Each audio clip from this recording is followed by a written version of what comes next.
Bon, c'est le moment de parler d'Uma Musume. Et je dis pas ça parce que j'ai déjà passé beaucoup trop de temps sur le jeu, c'est-à-dire à peu près 100 heures en un mois. Je passais beaucoup de temps dessus. Et de toute façon, je vais avoir un peu de mal à vous vendre un jeu qui a ce gameplay.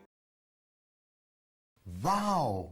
Vous avez vu le fun du truc? Perso, j'adore, hein, mais ça peut pas plaire à tout le monde, et les gachas, ça vaut ce que ça vaut, quoi. Vous avez potentiellement déjà vu des TikTok qui parlent d'Uma Musume, ou en tout cas beaucoup de TikTok de gens qui comprennent pas que les adaptations animées de courses de filles juments, hein, parce que c'est la traduction littérale, ça soit mieux animé que One Punch Man. Et à ça, je vais répondre un truc très simple.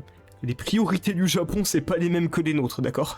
C'est genre, je peux pas le justifier autrement, c'est vraiment pas les mêmes priorités que nous. Tout ça pour dire, après avoir passé trop de temps sur le jeu, je me suis un peu penché sur ce que Cygames, les développeurs, ont fait d'autres autour de cet univers, parce qu'ils ont fait d'autres jeux avant. Déjà, vous avez 5 mangas différents sur l'univers, et le studio a fait plusieurs adaptations animées. Ça se joue en des OAV de quelques épisodes, des séries de plusieurs saisons, voire carrément un film, voilà, rien que ça. Comprenez un truc très simple, les Japonais, ça ne rigole absolument pas avec les filles juments. D'accord? On ne rigole pas avec ça. Bon, aujourd'hui, je compte pas m'attarder sur le cosme global de tout ce qu'il y a autour d'Uma Musume, tellement il y a trop de trucs. Il y a vraiment juste trop de trucs. Mais on va se focaliser sur Cinderella Grey, qui est le manga le plus long fait par le studio. Cinderella Grey s'apparaît en tant que seinen, et c'est mine de rien une série de 23 tomes, ce qui est vraiment pas mal. Et ça a vu aussi une adaptation d'une saison en 2 parties, soit 23 épisodes. Et il y a de fortes chances qu'il y ait une seconde saison. Soyez honnêtes, vu le succès, il y aura une seconde saison. Pourquoi je viens aujourd'hui vous parler de ce manga autrement que parce que j'ai encore une fois passé beaucoup trop de temps sur le jeu? Arrêtez de me juger. C'est surtout qu'à la base, je sais le jeu, je me suis dit, on va un petit peu s'intéresser à ce qu'il y a à côté. Puis j'ai regardé l'anime, c'était bien, puis je me suis dit, si je lisais le manga, et j'ai tout lu, et comment dire, vous faites un gacha qui fait des courses de chevaux célèbres version humanoïde. Il n'y avait pas besoin de sortir une dinguerie pareille. En toute sincérité, même sans rien connaître du jeu et de l'univers, le manga, il est excellent à un point où ça en devient frustrant. Pourquoi c'est frustrant? Parce que c'est un manga de sport sur des filles juments. Je vais pas le répéter assez dans cette vidéo, comment ça peut passer? Quand on m'a sorti des lycéens Power Rangers qui faisaient du basket avec des super pouvoirs, j'étais d'accord, j'ai kiffé, j'ai rien dit. Quand on m'a sorti les entraînements surhumains et des mecs qui tabassaient les ours dans Hajime no Ippo, pareil, j'ai rien dit. Quand j'ai lu Aishid 21, j'étais à fond. IQ, Slam Dunk, Ashita no Joe, tout était bien. J'étais à fond à chaque fois. Quand j'ai vu un mec enchaîné comme Hannibal Lecter dans Blue Lock, bon là j'ai commencé à me poser des questions. C'est un joueur de foot de 17 ans, calmez-vous. Je vais pas parler de Prince of Tennis, mais dans tous les cas, c'est des mangas, on va dire, réalistes. Oui, alors c'est très gros dit comme ça quand je cite Prince of Tennis, mais c'est réaliste dans le sens où c'est des humains qui jouent. Là, tu me fous un groupe de lycéennes juments qui tapent 60 km/h et c'est l'événement qui attire le plus le Japon. T'espères sincèrement que je vais lire et aimer ça? Pourquoi il a fallu que ça soit aussi bien? Non mais sincèrement, c'est pas normal qu'un truc comme ça, ce pitch, ça fasse un truc aussi bien. C'était génial même. On va entrer dans le vif du sujet parce que je suis en train de m'énerver. Uma Musume Cinderella Grey, de quoi ça parle? Vous allez suivre Oguri Cap, une fille de la campagne qui s'avère être très forte à la course. Basiquement, on part de ses débuts à son sacre comme meilleure coureuse de sa génération, une légende vivante. Et déjà, on a un cast de coureuses 100% féminin, et c'est, je trouve déjà un petit truc un peu intéressant, ça change de d'habitude. Mais surtout, à savoir, parce que ça va être très important pour la suite, Oguri Cap est un vrai cheval. Oguri Cap a existé, tout comme la majorité des chevaux présents dans le manga. Oguri Cap, c'est d'ailleurs le cheval qui a relancé la mode des courses hippiques et leur popularité au Japon fin année 1980. Quand je dis fin 80, c'est fin décennie 80. De base, Oguri Cap, par rapport aux autres protagonistes de manga de sport, elle est assez particulière. Ça, c'est le premier truc un petit peu intéressant à mes yeux. La plupart du temps, les mangas de sport, ça commence avec un débutant qui connaît rien à son sport et qui a un talent monstre qui va apprendre petit à petit. Ça, ou alors, s'il est bon, il a déjà un objectif concret et important. Sauf que le plot de base du mec qui connaît rien à son sport, tu peux pas le faire pour Cinderella Grey. Pourquoi? Parce que c'est des courses. Le fait de courir. Il n'y a rien de plus simple comme sport que courir. Dans la praticité, c'est juste tu cours. C'est inné courir. Et est-ce que Oguri Cap, en contrepartie, elle a un objectif? Non. Elle aime courir. C'est, je pense, quelque chose qui sert vraiment pour la suite du manga, étant donné que le personnage se fait appeler le monstre par les autres. Le fait même que quelqu'un d'aussi surpuissant puisse courir et remporter tant de titres sans même avoir d'objectif concret à la base, c'est une anomalie. Rassurez-vous, cette histoire, ça va pas tenir, et évidemment qu'avec le temps, Oguri, elle va rencontrer des gens, elle va avoir des objectifs, des espérances, et c'est quelque chose qui va m'intéresser dans le sens où Cinderella Grey, encore une fois, c'est le manga de sport, étonnamment, vu le pitch de base, fille jument on rappelle, est le plus réaliste. Ça me détruit de dire ça à haute voix, mais un manga sur des filles juments qui tapent du 60 à l'heure, c'est le manga de sport le plus réaliste que j'ai vu. Pourquoi? Parce que comme je vous l'ai dit, Cinderella Grey c'est une adaptation de la réalité. Et ça c'est tant vis-à-vis des personnages, que du scénario, que dans plein de petits détails, des mimiques, des anecdotes qui viennent de notre monde à nous. Parce que oui, le manga fait référence à ça tout le temps. Et c'est bien d'avoir des mangas de sport plus réalistes parce que la mentalité shonen, la mentalité kaizen, ça n'existe pas. Quelqu'un qui fait un sans faute dans sa carrière, ça n'existe pas. Même Michael Jordan, même Mohamed Ali, ils ont perdu parfois. Ça arrive. Et ça, c'est un truc que les mangas de sport ont tendance à oublier parce que forcément c'est une histoire. Donc ils vont se focaliser sur l'histoire et la narration, aux dames, de la réalité. Bien évidemment, la défaite existe dans ces mangas, sauf que la plupart du temps, cette défaite est là par intérêt narratif, pour faire évoluer les personnages. Kuroko's Basket, ils perdent l'interlycée, mais c'est pour mieux gagner la Winter Cup. Hippo, les 3 défaites qu'on voit de lui, elles ont un intérêt narratif. Il n'était pas assez près. Et c'est là où à mes yeux le manga est très bon. Il y a quelques petites modifications par intérêt scénaristique dans l'histoire, mais sinon ça reste étonnamment fidèle à la réalité. Si Oguri Cap perd une course dans la réalité, elle la perdra dans le manga. C'est obligé. Sauf que c'est pas seulement vrai vis-à-vis des podiums, ça l'est aussi vis-à-vis des blessures, ou d'un truc encore plus simple. Les courses auxquelles Oguri Cap a participé. Petit aparté avant que je me mette à spoiler, si la vidéo vous plaît, n'hésitez pas à vous abonner. Voilà, merci, bisous. Je vais spoil donc un plot twist assez important du premier cours de l'anime, mais Oguri n'a jamais participé au Tokyo Derby, qui était un de ses objectifs principaux, comme dans la réalité, parce que le cheval a été inscrit trop tard. Ouais, c'est bête, mais c'est comme ça. Et avec le succès d'Oguri Cap à l'époque, évidemment, tout le monde voulait qu'il participe, donc il y a eu des pétitions, parce que cette course, elle est limitée aux chevaux de 3 ans uniquement. Et même avec la pétition, rien n'y a fait. Oguri n'a jamais fait cette course, alors que c'était un de ses objectifs principaux. Dans un manga de sport classique, ça serait passé. Mais là c'est réaliste, donc c'est pas passé. Et on voit toute la course avec Oguri, avant de se rendre compte, après coup, que c'était la vision d'un personnage. Oguri faisait une autre course, parce qu'elle ne pouvait pas participer à celle-ci. Le manga, il va vous faire bouffer que des petites frustrations qui sont que des parties du réel. Tout est vraiment arrivé. La réalité avec Tamamo Cross par exemple, dans un manga classique, ça aurait duré toute la série. Là, ça a duré 1 an.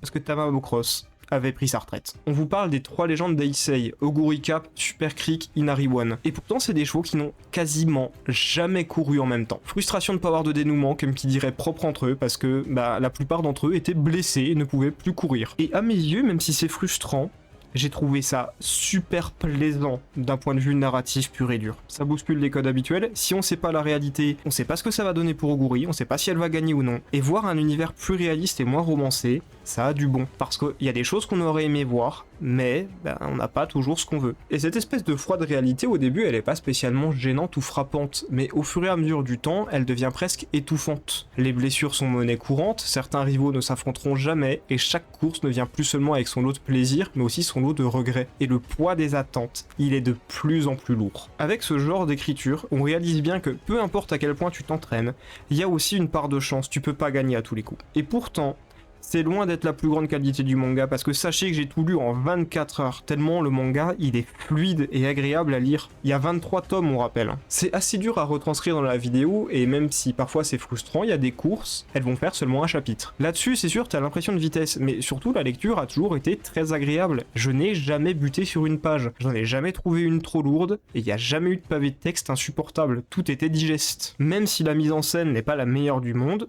elle est efficace, ça fonctionne. Mêlé au découpage ultra fluide du manga, quand on part sur une course avec plusieurs cases à hop, une double page pendant les courses, ça rend toujours super bien, et on ressent quelque chose d'assez intense qui frappe à chaque fois le lecteur. Franchement, le manga il a une touche de réalisme qui fonctionne bien et apporte des questionnements différents. Il est agréable à lire, et en plus il y a aussi le point de vue des entraîneurs qui est, je trouve, très intéressant et un véritable plus. En temps normal, dans un manga de sport, on voit quasiment que le point de vue des joueurs, c'est assez rare qu'on ait celui des coachs. Il existe, mais c'est assez rare. Et pourtant, les coachs, la plupart du temps, ils sont plus âgés, ils sont donc responsables. Et là, vous allez avoir de vrais questionnements et de vraies réflexions là-dessus. Quelle est la place du coach? Comment ses erreurs peuvent affecter la coureuse? Les décisions difficiles? Comment ils les prennent?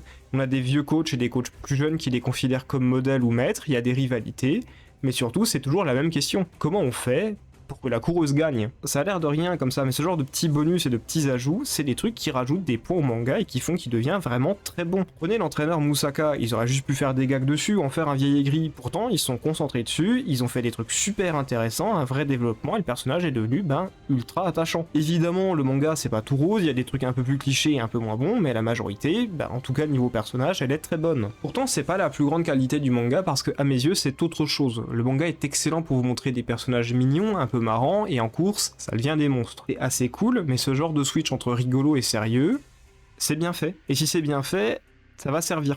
Ça va servir pour un truc très cool. Comme dit un peu plus tôt, le surnom de Oguri, c'est le monstre. C'était son vrai surnom. Si elle est un peu marrante la plupart du temps, et un petit peu à l'ouest, quand elle devient sérieuse en course, là elle est flippante, hein, tu vois très clairement le switch. Un des kiffs du manga, c'est de nous foutre un plan de phase de Oguri en pleine course quand elle est sérieuse pour mieux appuyer le poids et la pression qu'elle fout aux autres. Bref, le manga peut aussi faire ce genre de mise en scène. Maintenant, si le manga est réaliste, vous vous doutez qu'il adapte aussi quelque chose de moins fun. La fin de carrière. Je vais pas vous mentir, l'arc narratif de la fin, et je pense en toute sincérité, un de mes arcs préférés niveau manga de sport. Le truc était tellement sombre et noir, c'était tellement une descente aux enfers, aux antipodes complets de ce qu'on voit sur les mangas de sport habituels où tout s'arrange avec le temps, que j'ai trouvé ça exceptionnel. Déjà avec les planches, on remarque un truc tout le long. Oguri, elle est seule. Ces chapitres, ils appuient une solitude profonde. Et elle a même plus l'air d'aimer courir.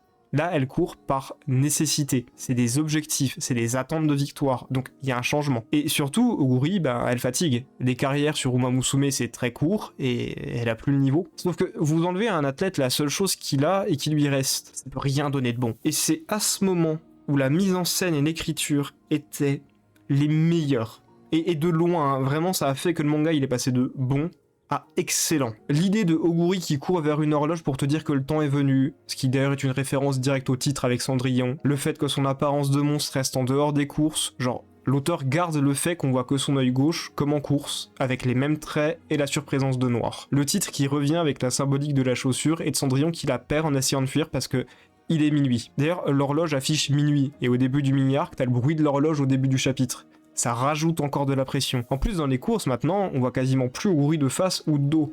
On la voit de côté, dépassée par les autres. Le truc, c'est que le monstre, il fait même plus peur par ses capacités et sa force, mais parce qu'il est perdu, affaibli, et qu'il est dangereux pour lui-même. Et un peu plus tard, on lui ramène sa chaussure, elle veut à nouveau courir, le noir disparaît petit à petit, elle est plus seule, et l'horloge affiche une heure, après minuit. Tout dans ces enchaînements de chapitres là sur la fin, c'était brillant. Et je vais pas vous donner le dénouement parce que je veux que vous le disiez vous-même. Et honnêtement, ce passage du manga, c'est une critique du monde du sport.